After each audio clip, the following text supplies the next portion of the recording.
Fernand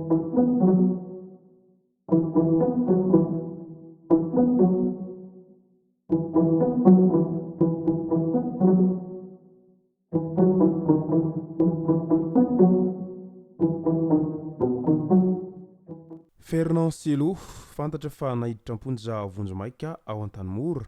amin'izao fotoana izao efa nanomboka tamin'iny andro nisy 20 janoary iny moa izy no tratra araky ny angom-baovao voaray hatrany ka ny pitsopitsony mahakasika an'izay no fakafakaina amintsika atao anatin'ity video ity ka manasantsika rehetra anaraka an'ity video ity hatramin'ny farany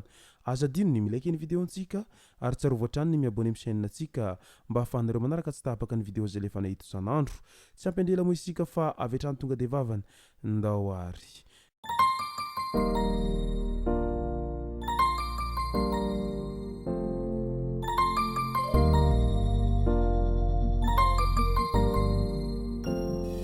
ny tonga tsy miarahaba moa na mantesitra ka dia faly miarahaba isika rehetra mpanaraka tsy tapaka an'ity chaîne ity ny tenako amin'ity androandroany ity araky n'izay efa natsipiko zay dia ny mahakasika ny raharaha Fernand Selo no tena iompanantsika atao anatin'ity video ity ka manasantsika rehetra anaraka an'ity video ity hatramin'ny farany fa milohan'izay dia ndaolo ho fantarantsika ireto tsara ho fantatra manaraka ireto manoloana ny zava-misy amin'izao ankehitriny izao atsy Afrika dia nanomboka namahany olana atsy Afrika ny filoha malagasy nampanantena hanome fanampina ara-pitsaboana ho an'ireo olona izay naratra sy nafindra toerana ao antsinanan'ny Repoblika Demokratikany Congo i Madagasikara any amin'ny faritra misy fifandonana mahery vaika eo amin'ny tafika Congolais sy ny vondrona mpioko mitampiadiana io mitatitra izany fanambarana tamin'ny fionambe ny fanambarana tamin'ny fionambe manokana nataon'ny filoham-pirenena sy ny gouvernemanta ao amin'ny SADC izay nandraisany Andriamatoa Andry Rajoelina Anjara nandritra izany ka manoloana an'izany fampanantenana izay nilazany fa handefa ireo miaramila vahoofana hitsabo sy hizara tosika eo amin'ny lafiny fanafody sy ny fitsaboana any an-toerana ny tenany dia nandeha ihany ny resabe etsiroa izay nataony voaka malagasy samy niezaka naneho ny heviny amin'ilay fantaniana manao hoe raha izany no izy dia mba aiza ho aizara ny famahana an'ireo olana izay tena mianjady ary maharary ny voaka malagasy amin'izao fotoana izao satria miaina ao anatin'ny krizy ny malagasy ka tsy hita intsony izay hevitra izay ho atao manoloana an'izany fiadiana amin'ny krizy lavariny izay tsy misy farany izany tonga hatrany ivelany ny tosika propagandy ny fampanantenana atohana sy ny tantsoroka ara-pitsaboana any Congo vita ny propagandy ny kandida filohan'ny komisiona vondrona afrikana atoa Risara Randriamandranto mandeha ihany lalao iraisam-pirenena no natao kanefa mpilalao amin'ny division fahaefatra no najoro hoy Andriamatoa Rivo Rakotovao rehefa nanaovana kaparanjo any Andriamatoa Hery Rajaonarimampianina asa hanao ahoana tokoa ny vokatra ho azo amin'izy ity hoy izy satrany fanontaniana manitikitika ny maro sy ny mila vaniny ilay hoe fary malagasy aiza no ny afarany efa lafo amin'ny vahiny ve ny fanafody vokarin'ny fary malagasy no hanohanana any Congo notokanana ny Oktobra 2024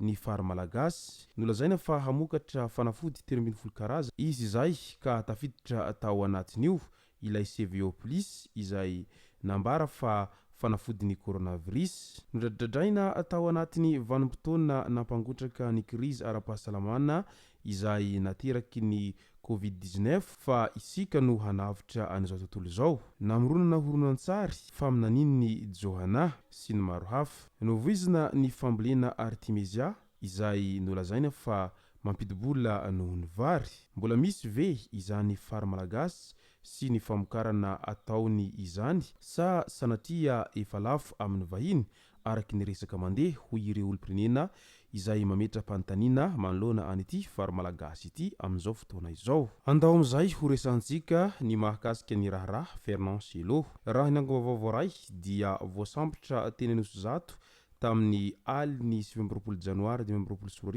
izy sy ny ekipany izay niaraka taminy raha efa namoahana filazana fikarohany izy ny taona 2024 iny niazakazaka ny raharaha niakatra fitsarana ka nahiditra amponjavonjy maika ao an-tanimora izy tamin'ny andro ny 3 janoary 2024 mpanao gazety faharoa nahiditra amponja nandritra ny volana janoary 2024 izy ity raha indramtanina izay mpanao gazety avy any Mandritsara no efa nahiditra amponja vonjomaika talohany